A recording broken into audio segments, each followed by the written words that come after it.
അർഹതയില്ലാത്ത രീതിയിൽ എൻ്റെ ദൈവം നിന്നെ പണിതുയർത്തും. എല്ലാവർക്കും നല്ലൊരു പ്രഭാതവന്ദനം ഞാൻ അറിയിക്കുകയാണ്. ജേണി വിത്ത് ഹോളി സ്പിരിറ്റ് എന്ന ദൈവിക സന്ദേശവുമായി നിങ്ങളുടെ മുൻപിലായിരിക്കാൻ ദൈവത്തിനാൽ ഒരുക്കുന്ന വലിയ കൃപകൾക്കായി, നല്ല ഭാഗ്യത്തിനായി ഞാൻ എൻ്റെ ദൈവത്തെ സ്തുതിക്കുന്നു, സ്തോത്രം ചെയ്യുന്നു.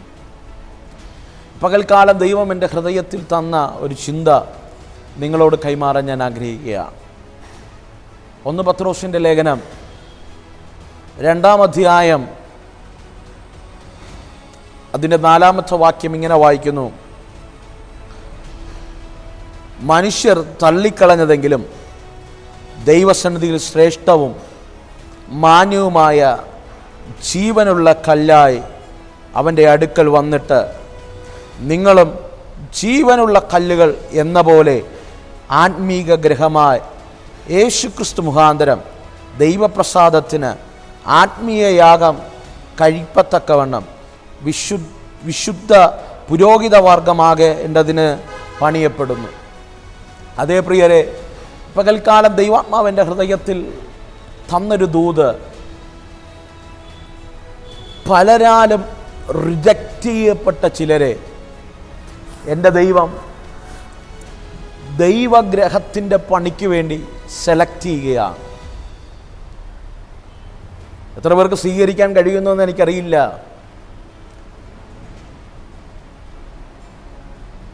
ഈ സന്ദേശം കേൾക്കുമ്പോൾ ചേർത്ത് പിടിക്കേണ്ടവർ ചേർത്ത് പിടിക്കാതെ എവിടെയൊക്കെ പരിഗണിക്കപ്പെടുമെന്നും അവരെപ്പോഴും എൻ്റെ കൂടെ കാണുമെന്നും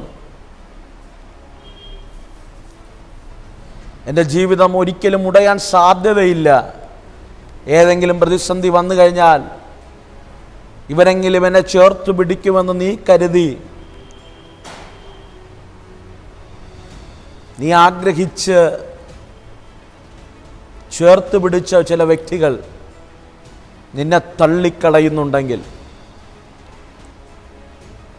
ഈ പ്രഭാതത്തിൽ ഞാനൊരു കാര്യം പറയാം. വിശ്വസിക്ക്, ചിലരവഗണിച്ചത് എൻ്റെ ദൈവം പരിഗണിക്കാനാണ്. ചിലർ തള്ളിക്കളഞ്ഞത് എൻ്റെ ദൈവം ചേർത്ത് നിർത്താനാണ്.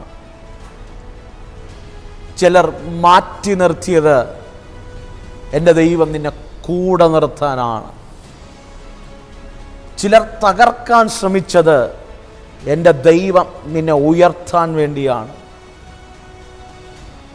മനുഷ്യർ നിന്നെ എങ്ങനെ ട്രീറ്റ് ചെയ്തെന്ന് നീ നോക്കരുത്. ഇതെല്ലാം ഒന്നിൻ്റെ അടയാളമാണ്. ദൈവിക സെലക്ഷൻ, ദൈവിക സാന്നിധ്യം നിൻ്റെ ജീവിതത്തിൽ വെളിപ്പെടുന്നതിൻ്റെ അടയാളമാണ്. എത്ര പേർക്ക് അത് ഉൾക്കൊള്ളാൻ കഴിയുമെന്ന് എനിക്കറിയില്ല.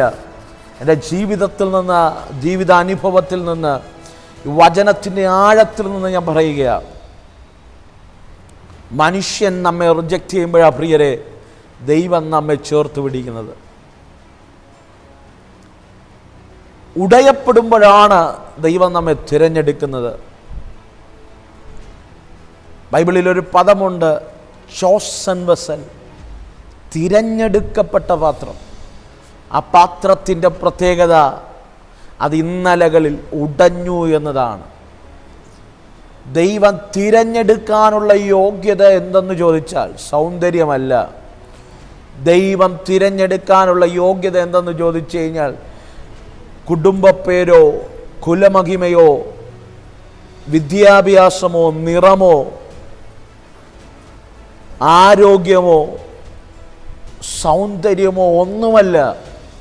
ദൈവം തിരഞ്ഞെടുക്കുന്നതിൻ്റെ മാനദണ്ഡം ഇന്നലകളിൽ ഉടഞ്ഞവനാണോ, ഉടഞ്ഞവരെയാണ് എൻ്റെ ദൈവം തിരഞ്ഞെടുക്കുന്നത്.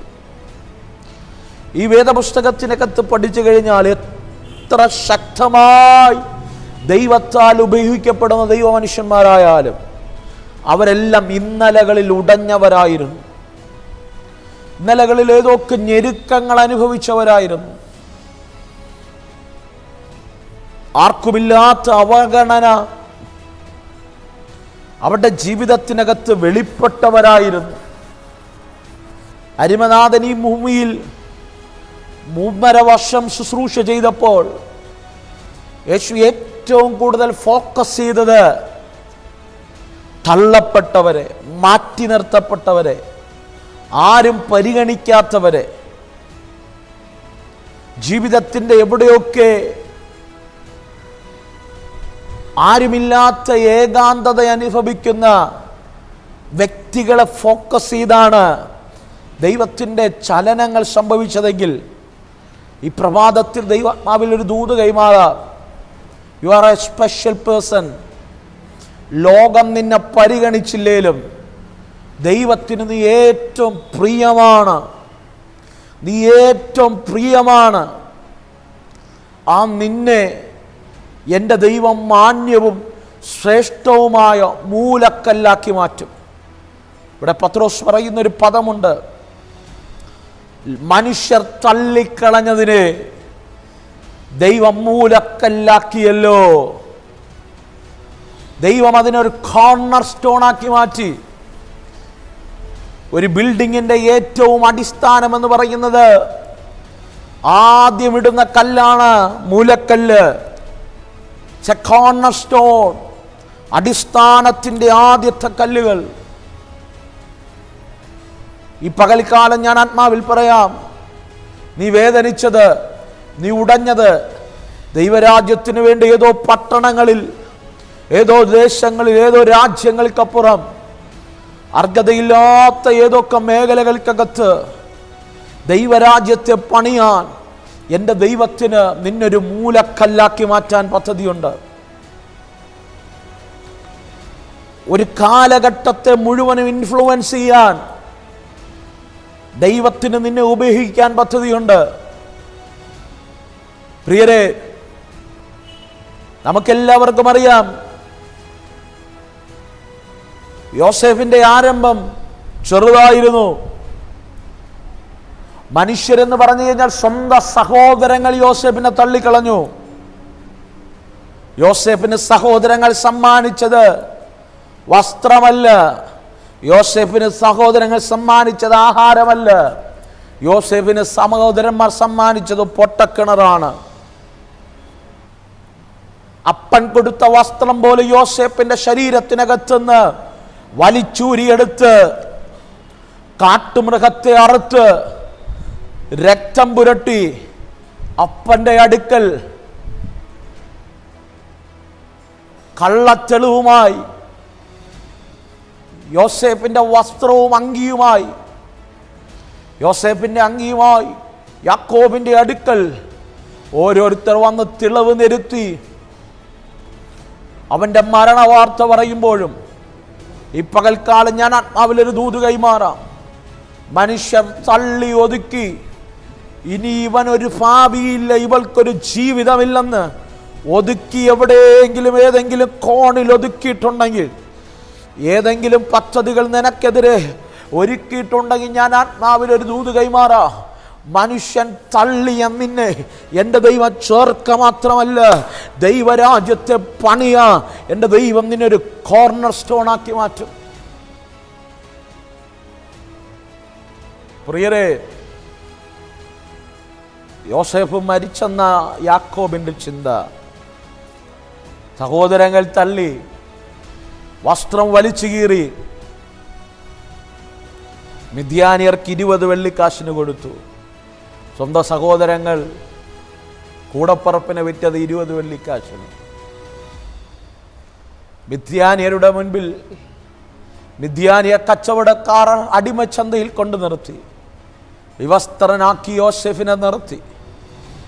അവിടെയും യോസേഫ് പതറിയില്ല. പ്രിയരെ, വചനം ഇങ്ങനെ പറയുന്നു, യോസേഫിനൊരു ഉറപ്പുണ്ടായിരുന്നു, എന്നെ മനുഷ്യർ തള്ളിയത് എൻ്റെ കർത്താവ് എന്നെ ചേർത്ത് നിർത്താനാണ്.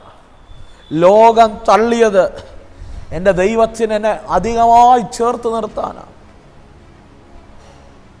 ഈറനണിഞ്ഞ കണ്ണുമായി ഏതൊക്കെ ദേശത്തിരുന്ന് ഈ ശബ്ദം കേൾക്കുമ്പോൾ ഇന്ന് ഈ പ്രഭാതത്തിൽ പറയാൻ കഴിയുമോ, മനുഷ്യൻ തള്ളിയത് ദൈവവാസനെ എൻ്റെ ദൈവം എന്നെ ചേർത്ത് നിർത്താൻ. ആ യോസേഫിൻ്റെ മുൻപിൽ വാതിലുകളെല്ലാം അടഞ്ഞു. അവസാനം കാരാഗ്രഹത്തിനകത്ത് നീണ്ട 7 വർഷം. പക്ഷെ ഒരു ഉറപ്പ് ഞാൻ പറയാം, മനുഷ്യനാൽ അവഗണിക്കപ്പെട്ടത് നിന്നെ എൻ്റെ ദൈവം പരിഗണിക്കുന്നൊരു ദിവസമുണ്ട്. ആരെല്ലാം പദ്ധതി ഒരുക്കിയാലും, ആരെല്ലാം തീർന്നെന്ന് വിധി എഴുതിയാലും എന്നെ പരിഗണിക്കുന്നൊരു ദിവസമുണ്ട്. നിനക്ക് വേണ്ടി വഴികളും വാതിലുകളും തുറക്കുന്നൊരു ദിവസമാണ്. നിനക്ക് ചിന്തിക്കാൻ കഴിയാത്ത രീതിയിൽ ദൈവത്തിൻ്റെ ചലനങ്ങൾ നിന്നിൽ വെളിപ്പെടുത്തുന്ന ഒരു ദിവസമുണ്ട്. ഞാൻ കൊതിക്കുന്നു എൻ്റെ ദൈവം ഈ പകൽക്കാല ചിലരെ പരിഗണിക്കുന്ന ദിവസമായി മാറി. ഉടഞ്ഞുപോയ, തീർന്നുപോയ, ഈ ഒരു ഭാവിയില്ലെന്ന് പറയുന്നു, എന്നെ എല്ലാവരും തള്ളി ദൈവദാസൻ എന്ന് പറഞ്ഞ് നിന്നെ ഒരു മൂലക്കല്ലാക്കി മാറ്റുന്ന, നിന്റെ ജീവിതത്തെ അനുഗ്രഹമാക്കി മാറ്റുന്ന, ദൈവരാജ്യത്തിന് ഒഴിച്ചുകൂടാൻ കഴിയാത്തൊരു വ്യക്തിയാക്കി പണിത് പുറത്തെടുക്കുന്ന ഒരു ദൈവത്തിൻ്റെ സീസൺ നിന്നിൽ വെളിപ്പെടും. ഞാൻ അങ്ങനെ കൊതിക്കുക. ചിലരെ നോക്കി ആത്മാവിൽ ഞാൻ ആ വചനം റിലീസ് ചെയ്യുക. അസാധാരണമായ ഫേവർ നിന്റെ ജീവിതത്തിനകത്ത് വരും. സ്വർഗമേ, ഞാൻ ഈ ജനത്തിന് വേണ്ടി പ്രാർത്ഥിക്കുക. ഒരു വാക്കെൻ്റെ കൂടെ ചേർന്ന് പ്രാർത്ഥിക്കാമോ? ഷാബാറാധുരിക്കാമോ? ഞാൻ ഈ ജനത്തിന് വേണ്ടി പ്രാർത്ഥിക്കുക. എൻ്റെ കൂടെ ഈ നിമിഷം പ്രാർത്ഥിക്കുന്നവരുടെ ദൈവത്തിൻ്റെ പരിഗണന വെളിപ്പെടട്ടെ. കാരാഗ്രഹത്തിൽ കിടന്ന യോസേഫിൻ്റെ മേൽ രാജകീയ വസ്ത്രം വെളിപ്പെട്ടതുപോലെ മനുഷ്യർ തള്ളിക്കളഞ്ഞ കല്ല് മൂലക്കല്ലാക്കി മാറ്റിയതുപോലെ ഈ പകൽ മനുഷ്യർ തള്ളിക്കളഞ്ഞ ഇവരുടെ ജീവിതം എൻ്റെ ദൈവം അർഹതയില്ലാത്ത രീതിയിൽ ഉയർത്തുന്ന ദൈവിക പരിഗണനകൾ വെളിപ്പെടണം. എൻ്റെ കൂടെ കണ്ണുനീരോടെ പ്രാർത്ഥിക്കുന്നവരുടെ മേൽ ദൈവത്തിൻ്റെ കരം ചലിക്കണമേ. ഞാൻ അങ്ങനെ ബ്ലസ് ചെയ്യുകയാണ്. ദൈവത്തിൻ്റെ പ്രവൃത്തി വെളിപ്പെടും. സ്വർഗത്തിൻ്റെ കരം ചലിക്കും.